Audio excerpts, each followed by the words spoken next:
হাত ধুয়ে যদি গ্লাসের মধ্যে যদি এভাবে হাতে পানি সহ করে আপনি খাবেন, তো হুইল পাউডার দিয়ে পরিষ্কার করে কেউ সে পানি খায়? তো নষ্ট হয়ে গেলে ঠিক করতে হবে না? আসতে বলেন, আমার কোনো সমস্যা নেই।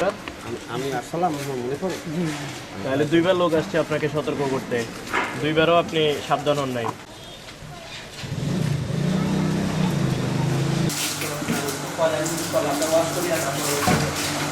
হাতের ময়লা সব হাতে ময়লা নেই, তাহলে হাতে ধোয়ার ওই ধোয়া পানি যদি গ্লাসে দেয় আপনি খাবেন? তাইলে আমি হাত ধুয়ে যদি গ্লাসের মধ্যে যদি এভাবে হাতে পানি সহ করে আপনি খাবেন, তাহলে আপনার হাত ধোয়া সবচেয়ে রেডি যাবে। এখন আবার তোলার সময় লাগছে, সেটা বলছি না, মানে আপনার হাতের সব মানে একবার যখন আপনি দিচ্ছেন তখনও হাতের সব ইয়ে করতেছে, আবার যখন বের করতেছে তখনও কিন্তু আপনার হাতের পানি ভিতরে যাচ্ছে।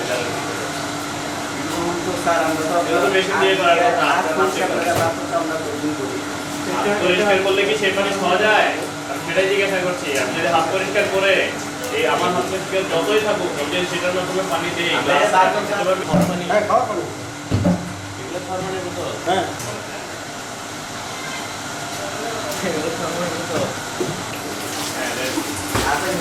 এই বান্দার হাতের পানিগুলো সব ঢুকতেছে, ঠিক আছে? এই যে তার হাতের মধ্যে পানি পড়ে সে পানি ভিতরে যাচ্ছে, আবার বের করে সে আবার যখন বের করে তখনও তার হাতের পানি হচ্ছে এটার ভিতরে লাগে। এটা হচ্ছে 1 নম্বর। এটা ঢুকানোর জন্য তারপর মেশিন আছে, তাই না? পানি বোতলে ঢুকানোর জন্য মেশিন আছে না আলাদা?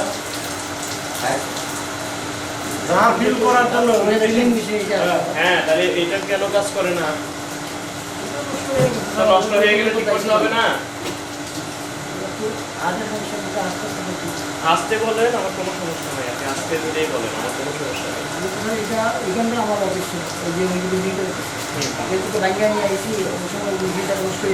এখন আমি বলছি যে যদি আপনার মেশিন নষ্ট থাকে তাহলে আপনি পানি বিক্রি করবেন না। এখন আপনি নষ্ট মেশিনের মধ্যে আপনি মেশিন ঠিক করছেন না, নতুন মেশিনও কিনছেন না, আপনি এখানে ময়লা সহ পানি খাওয়াচ্ছেন মানুষকে, এটা তো একটা বিষয়। তারপরে ওইটা এই যে বোতল এগুলো যে আপনারা পরিষ্কার করেন, কি দিয়ে পরিষ্কার করতে হয়?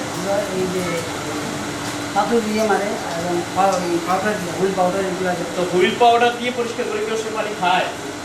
আগে বলেন আপনার মানে হুইল পাউডার দিয়ে পরিষ্কার করে কি আপনার পানি খায়? তাহলে এটা আর কি মিনারেল ওয়াটার হলো?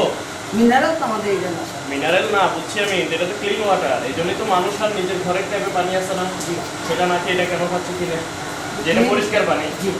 তাহলে এটা আপনি পরিষ্কার পানি খাওয়াবেন। আপনি যদি হুইল পাউডার দিয়ে ধুয়ে যদি পানি খাওয়ান, এটা পরিষ্কার পানি হলো? এটা ধোয়ার নিয়ম কি বলেন, ওনাকে একটু শেখান তো। আপনার এটার জন্য যা ওয়াশিং মেশিন আছে, যেটা একই সাথে মেশিনে ঢুকাবেন, বাইরেও দিতে পারবে, ভিতরেও দিতে পারবে, এটা তো আপনি জানেন। এই মেশিন ছাড়া, এই ফিলিং মেশিন ছাড়া আপনি আরো মেশিন, এগুলো পুরোটাই হচ্ছে মেশিনে করবে, মানুষের কোনো কাজ নাই। যদি আপনি হাত দিয়ে করেন তাও তো টিউবওয়েল থেকে পানি নিয়ে মানুষ খেতে পারতেছে, বা নর্মাল যে ডিপ ওয়েল থেকে যে পানি ওঠে সেটা তো এমনি খাওয়া যায়। তাহলে আপনার কাছ থেকে পানি নেওয়ার দরকার নেই। আপনার কাছ থেকে মানুষ পানি কেন নিচ্ছে? যাতে সে ওই ডিপ ওয়াটারের চেয়ে আর একটু ভালো পানি পায়।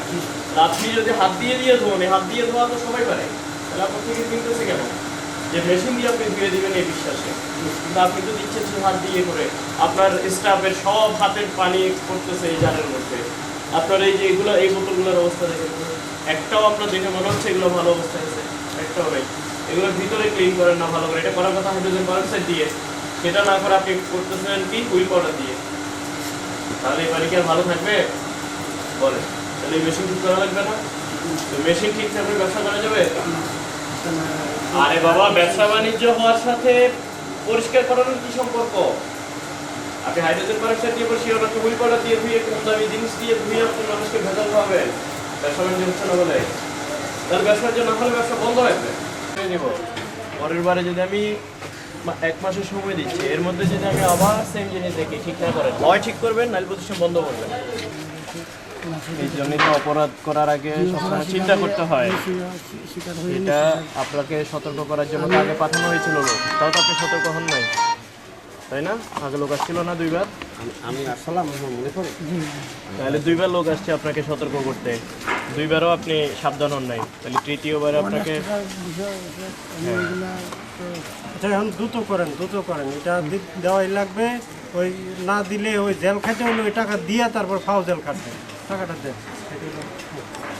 জেলা প্রশাসন রেগুলারলি হচ্ছে বিএসটিআই এর সহযোগিতায় আমরা হচ্ছে এই যে মানুষের যে পানি, যেটা জীবনের একটি গুরুত্বপূর্ণ উপাদান, তো আমরা চেষ্টা করছি যে মানুষ যাতে নিরাপদ পানিটা পায়। তো সেই জন্য আমরা এরই অংশ হিসেবে নিয়মিত অভিযান পরিচালনা করতেছি, এবং সেই নিয়মিত অভিযানের অংশ হিসেবে আজকে আমরা এই 2টা প্রতিষ্ঠানে মোবাইল কোর্ট পরিচালনা করেছি।